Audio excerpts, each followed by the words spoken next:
Bonjour à tous! J'espère que vous allez bien, moi ça va très bien.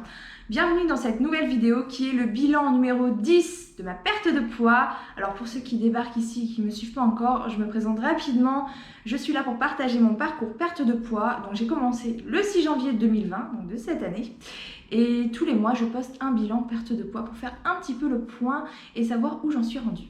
J'ai commencé le 6 janvier, j'étais à 119 kg et aujourd'hui je suis rendue à 96,9 kg. J'ai donc une perte totale de 22 kg et 100 grammes et j'en suis plutôt contente, mais c'est loin d'être fini. Alors donc pour ce mois-ci, j'ai perdu 1,9 kg, donc presque 2 kg. J'aurais aimé faire un petit peu mieux, mais c'est déjà très bien. Je vais essayer de faire mieux le mois prochain. Allez, c'est parti pour le petit avant-après.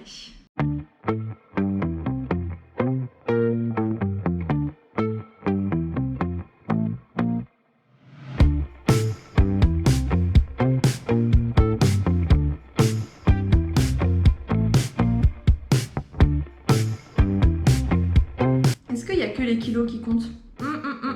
J'ai perdu beaucoup de centimètres ce mois-ci et j'en suis tellement contente. Je crois que c'était vraiment ma plus grosse victoire quand j'ai commencé à me mesurer et que j'ai vu les centimètres qui ont disparu partout au niveau de mon corps. Oh, j'étais mais heureuse. Je vous montre ça. Alors du coup, j'ai 13 cm en moins ce mois-ci. C'est juste énorme. Je suis trop contente. C'est beaucoup plus que d'habitude et j'ai perdu de partout. Je vous laisse regarder ça dans le détail, mais j'ai vraiment perdu de partout, même 1 cm de mollet. Ça, c'est cool. Et au total, j'ai 90 cm d'envolée depuis le début. Je suis juste trop contente. Comme tous les mois, je vais faire un point sur mes objectifs. Je me mets 3 nouveaux objectifs tous les mois et je reviens sur les objectifs que je m'étais fixés et j'annonce mes prochains objectifs du mois. Donc revenons sur le mois qui vient de se dérouler. Alors, ai-je réussi les objectifs que je m'étais fixés pour ce mois-ci? Voyons voir. J'avais 3 objectifs. Premier objectif, faire 4 séances de sport par semaine. Deuxième objectif, consommer moins de sucre industriel. Troisième objectif, faire du gainage tous les jours. Bon. Là, ce mois-ci, j'ai des résultats, j'ai une perte de poids, une perte de centimètres, mais j'ai pas vraiment respecté mes objectifs. Alors, niveau sport, j'avoue que les 2 semaines de vacances, là, avec les enfants, ils m'ont un petit peu freinée. Parce que j'ai dû faire une séance dans la semaine, c'est déjà mieux que rien, mais je suis loin de mon objectif du coup. À part les vacances, j'ai respecté cet objectif. Deuxième objectif, donc c'était diminuer le sucre, notamment le sucre industriel, parce que je consommais vraiment du chocolat, des gâteaux, tous les jours. Donc j'ai commencé en me mettant un peu la pression, en mode il faut que t'arrêtes. Et bah, c'était encore pire, j'en mangeais encore plus. Donc j'ai arrêté de me prendre la tête et je me suis rendu compte que j'en mangeais de moins en moins. Donc j'en mange toujours, c'est un objectif qui n'est pas atteint, mais finalement c'est pas plus mal parce que j'ai toujours dit que je ne supprimerais rien de mon alimentation. Donc même si j'ai voulu me désintoxiquer un petit peu du sucre, bah je l'ai pas fait assez progressivement et pour moi la réussite, enfin la clé de la réussite à chaque fois ça reste toujours la progressivité dans tout ce que je fais, que ce soit au niveau du sport, de l'alimentation, de tout. Donc je continue à consommer des gâteaux, des Kinder et ce genre de choses, mais j'essaye de quand même me limiter et d'être assez raisonnable. Troisième objectif, le gainage. J'avoue, j'ai pas du tout... Je suis un peu flemmarde en fait. 3 nouveaux objectifs pour ce mois-ci. Du coup, je vais reprendre celui des 4 séances par semaine parce que celui-là, je le trouvais vraiment bien. Et là, il n'y aura pas de vacances. Donc du coup, je veux vraiment rester là-dedans. Toutes les semaines, je vais 2 fois chez le kiné où je fais une bonne séance de sport de 3/4 d'heure, 1 heure, voire plus. Donc ça, déjà, c'est posé, on n'en discute pas. J'essaie d'aller courir 1 fois par semaine et j'essaie de me faire une petite séance de HIIT à la maison 1 fois par semaine aussi. Donc ça fait 4 séances au total, dont 2 assez longues. J'aimerais bien me tenir à ce rythme. Je trouve que ce rythme est vraiment très bien.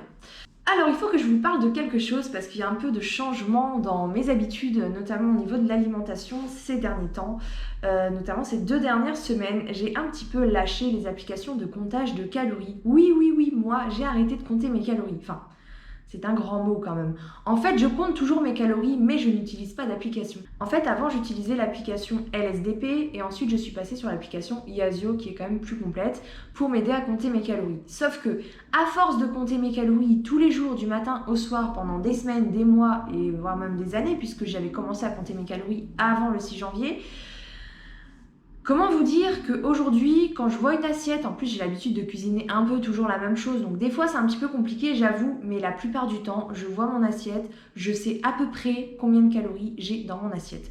Donc sachant qu'après sur Instagram, je partage mes journées repas à la fin de la journée, toujours en story avec des photos de toutes mes assiettes, et bien j'essaie de faire une estimation de ma journée, donc c'est une façon de compter mes calories qui est très approximative, mais qui s'approche petit à petit vers une alimentation intuitive. Et ça, j'en suis plutôt fière parce qu'à la base, c'était vraiment mon objectif. Enfin, peut-être pas tout de suite, je me suis dit que j'allais compter mes calories sur toute la période de ma perte de poids pour après aller vers une alimentation plus intuitive au moment de ma stabilisation.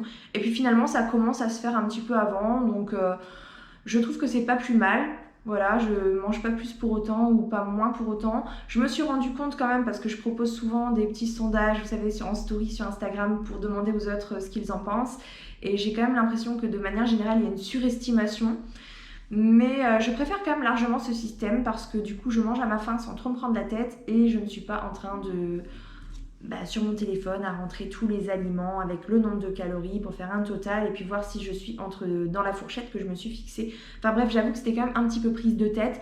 Je regrette pas de l'avoir fait parce que ça m'a appris beaucoup de choses, mais progressivement je m'en détache. Donc mon deuxième objectif de ce mois-ci est de rester sur cette voie-là et d'aller progressivement vers une alimentation intuitive.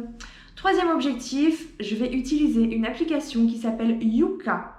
Alors Yuka, c'est une application qui permet directement de scanner les codes barres des aliments qu'on achète lorsqu'on fait ses courses et je trouve ça vraiment génial parce que du coup, ça nous donne pas mal d'indications sur le côté nutritionnel. C'est-à-dire que ce soit, en fait, tous les produits où il y a des étiquettes dessus, on a des informations. Donc on sait s'ils sont plutôt classés bons, excellents, ou plutôt mauvais, voire médiocres. Ça donne les informations nutritionnelles, donc on sait combien de protéines, de fibres, de calories, de graisses saturées, de sucre il y a.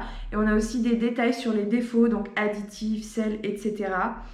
Et donc moi, cette application, je la trouve hyper bien. Et je pense que du coup, je vais commencer à l'utiliser lorsque je fais mes courses pour essayer de me tourner de plus en plus vers une alimentation plus saine. Voilà, je ne cherche pas la perfection dans mon assiette, mais j'essaye quand même de prendre soin de ma santé et de manger des choses relativement saines, en tout cas, de faire de mieux en mieux, parce que alors au début c'était la catastrophe.